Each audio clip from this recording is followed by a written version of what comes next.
Welcome back. This is another estate and gift tax online module. This time, we're still talking about the gross estate. We've been talking about sections 2036 and 2038, and we're adding on looking at how ascertainable standards affect the analysis for these two sections. So for both 2036 and 2038, if the decedent had control over trust interests, the value either of the interest or the corpus is included in the gross estate, as the case may be. Control means discretion. So our question is, did the decedent have a right to make decisions that affected the beneficiaries? Now, there's no discretion if the power is limited by an objective, ascertainable external standard. Now, we've seen these standards before.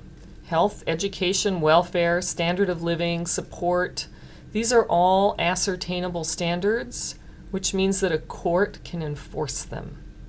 So discretion that's subject to an ascertainable standard isn't really discretion. If a court can make you do it, then you're not exercising discretion. So we're building on the concept with the Jennings versus Smith case, which I hope you have read. Okay, so trusts often have a lot going on. So to analyze a trust, focus on its elements. Who's the trustee? Who are the beneficiaries? Is there anyone who has a right to make changes to the trust? Is the trust itself revocable or irrevocable? And is the grantor, creator, a trustee, a beneficiary? All right, so this should get us started well on this one.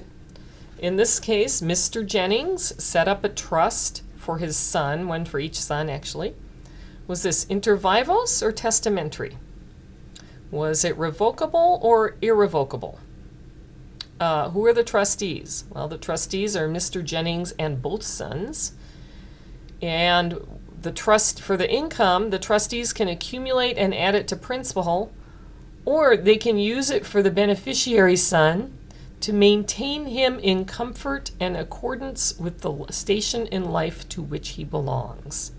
Right? And the son is the only income beneficiary. So this is an inter vivos trust. How do we know that? Well, Mr. Jennings is a trustee, so he must still be alive. Was it revocable or irrevocable? It was irrevocable. So we're not basing our analysis here on whether he could take this away or take it back. He couldn't take it back.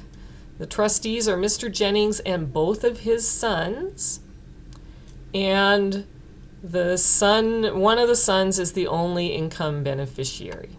Yeah.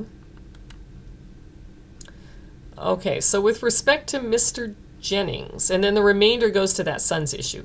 So with respect to Mr. Jennings, the grantor, creator, and now our decedent, he could not revoke the trust. He was not himself a beneficiary. He could not make changes to the beneficiaries. But as a trustee, he could decide whether to pay out any income. Now, trustee power to accumulate income was a power he retained by making himself a trustee. So he kept that power, he kept it until he died. So you should be thinking about 2036A2, right? A retained power over the income. That power to accumulate income was also a power that he held at death, and it was a power to affect the enjoyment of the income, but not the remainder. He couldn't change that. So this was property he had transferred, and you should also be thinking now about section 2038. Yes? Got it? Okay. Now, it also does not matter that he held this power as a trustee. And it doesn't matter that there were two other trustees, because both sections have language to this effect, alone or in conjunction with any person. But it does matter that the power is limited by a standard.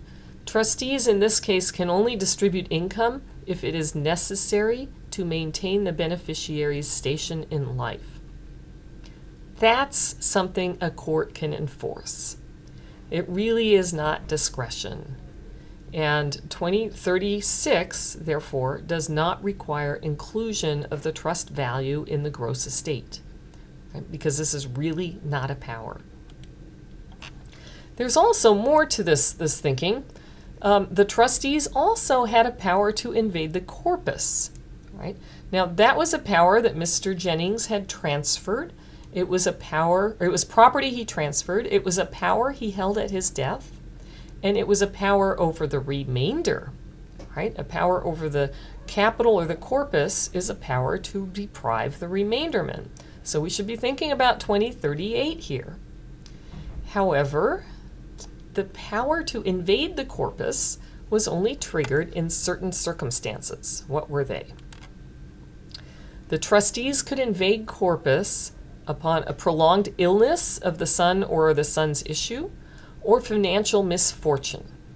So if neither of those things had occurred, then at the time of Mr. Jennings's death, the power was not exercisable. 2038 requires that the power be exercisable at death. So 2038 will not require inclusion of the remainder interest in the gross estate. Now, in class, we will work through several problems like this, where we apply 2036 and 2038, and they'll be on Blackboard along with the answers. So guess what comes next? Puppies!